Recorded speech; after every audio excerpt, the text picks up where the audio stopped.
ತರುಣ್ ಅವರು ನಿಮ್ಗೆ ಕೊಟ್ಟಿರುವಂತ first gift ಏನು ಅಂತ? ಫಸ್ಟ್ ಗಿಫ್ಟ್ ಮದ್ವೆ ಆಗೋದ್ ಮುಂಚೆ ಮದ್ವೆ ಆಗಕ್ ಮುಂಚೆ ಒಂದು ಯಾವ ಗಿಫ್ಟ್ ಕೊಟ್ಟಿದ್ರು, ಮದ್ವೆ ಆದ್ಮೇಲೆ ಏನ್ ಫಸ್ಟ್ ಗಿಫ್ಟ್ ಕೊಟ್ಟಿದ್ರು ಅಂತ? ಐ ಥಿಂಕ್ ಮದ್ವೆ ಆಗೋದ್ ಮುಂಚೆ ನನ್ಗೆ ಕೊಟ್ಟಿರೋ ಫಸ್ಟ್ ಗಿಫ್ಟ್ ಅವರು ಸೀರೆ ಅನ್ಸುತ್ತೆ. ಸೀರೆ ಅವ್ರ ಒಂದ್ ಬ್ರೇಸ್ಲೆಟ್ ಒಂದ್ ಕೊಟ್ಟಿದ್ರು ಅವರು.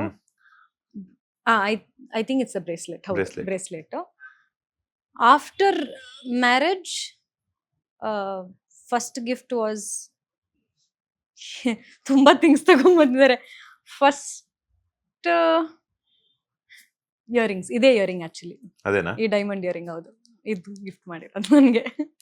ನೀವು ಅವ್ರಿಗೆ ಏನ್ ಗಿಫ್ಟ್ ಕೊಟ್ಟಿದ್ರಿ? ಮದ್ವೆ ಆದ್ಮೇಲೆನಾ? ಎರಡು. ಮದ್ವೆ ಮುಂಚೆ ಐ ಥಿಂಕ್ ನಾನು ಅವರಿಗೆ ಫಸ್ಟ್ ಗಿಫ್ಟ್ ಮಾಡಿರೋದಂದ್ರೆ ಒಂದ್ ಸನ್ ಗ್ಲಾಸಸ್ ಕೊಟ್ಟಿದ್ದೆ. ಒಂದ್ ಕಿಟ್ ಮಾಡಿದ್ದೆ ನಾನು ಅವ್ರ ಬರ್ಡೇಗೆನೆ. ಒಂದ್ ಸನ್ ಗ್ಲಾಸಸ್, ವಾಚ್, ಪರ್ಫ್ಯೂಮ್, ಇದು. So it was one full kit ಮಾಡಿರೋದು ಅವ್ರ ಬರ್ಡೇಗೆ ನಾನು. ಆಫ್ಟರ್ ಮ್ಯಾರೇಜ್ ನಾನು ಏನು ಕೊಟ್ಟಿಲ್ಲ ಅನ್ಸುತ್ತೆ ಇನ್ನ. ಇಲ್ಲ, ಐ ಥಿಂಕ್ ಅಗೇನ್ ಅವ್ರ ಆಫ್ಟರ್ ಮ್ಯಾರೇಜ್ ಆಲ್ಸೋ ಒಂದ್ ಸನ್ ಗ್ಲಾಸಸ್ ಏನೋ